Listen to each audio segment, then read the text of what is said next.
The years 2025 through 2030 will be pivotal as we enter the latter half of the church's reconstruction. In February 2020, I had a dream of a construction site. Like any construction zone, the area was surrounded by blockades. The building was being completely demolished with plans to rebuild something entirely different. While some might see this as just a simple dream about a construction site, I knew upon waking that it was prophetic. Over time, and especially after COVID struck the very next month, the Lord began to reveal this dream that it was about the church, that it was time for the current model to be dismantled.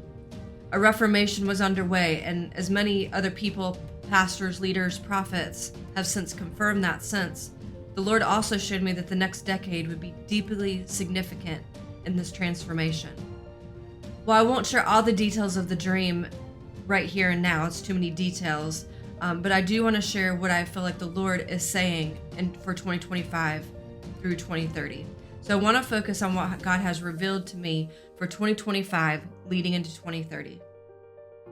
The Spirit of the Lord is saying that this year, 2025, is a year of unhinging, and I am removing the hinges from the door.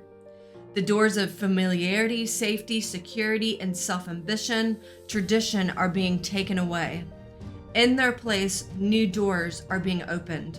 And this transition may feel unsettling and wobbly, but God holds the keys.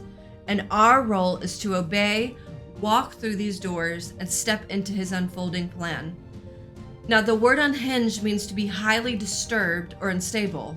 So while I believe we will continue to see chaotic and unsettling events unfold in the world, something powerful is also happening in the spirit, an unhinging that will propel us into greater glory.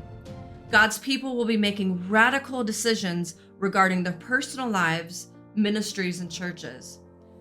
The Spirit of the Lord is also saying that for the next 5 years, it must be a time of intentional listening and obedience, but not of waiting.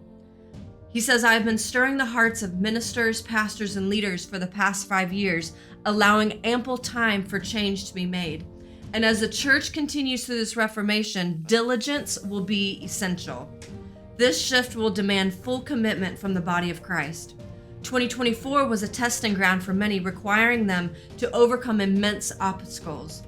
But 2025 will be extreme blessings where the impossible becomes possible, and it will be a year of divine disruption and supernatural glory. So what are we pivoting into exactly?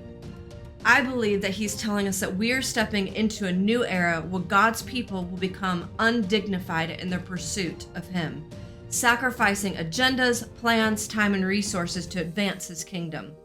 So as I sought the Lord, I heard the word unhinged and released. And over the next 5 years, we will witness 3 major shifts. The first one is an unprecedented number of souls will return to Jesus.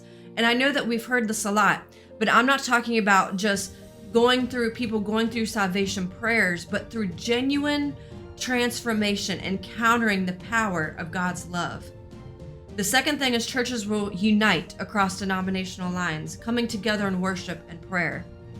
And the third shift we will see is people will step into their full potential, not just leaders, but those that they lead. Prayer, intercession, and generosity will be key in ushering in these changes. By 2030, it will be essential to align yourself with God's plan and placement for your life. Now, the significance of the unhinging. Now, this could mean several changes will take place. Could mean changes in location where you are at right now. Church structures will change. Productivity methods will change. How we use our time, money, and resources. Discipleship approaches, and the very way we do church. This unhinging season may feel like we're losing control with things moving at unexpected speeds, but do not fear. He says this is exactly how it's meant to feel. Now, 2026 to 2030, he says these are the years of soaring. If 2025 is a year of unhinging, then 2026 to 2030 will be the years of soaring. And during this time, the body of Christ will rise higher than ever before, and we will see new church structures emerge, unprecedented unity among believers of all backgrounds, languages, and denominations, and kingdom collaborations that advance God's work despite the world's chaos. While the world remains in turmoil, the church will not be shaken. Instead, we will be locked into this reformation, living as true kingdom sons and daughters. And these will be years of unity with a singular pursuit, and that is Jesus Christ alone, with no hidden motives or agendas. Many will step into their promised lands, much like Joshua and Moses in Exodus 6 and 8 and Joshua 1:13.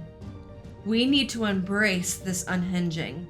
Make room, for this will be a year of unhinging and releasing in your life, above all for the glory of Jesus Christ.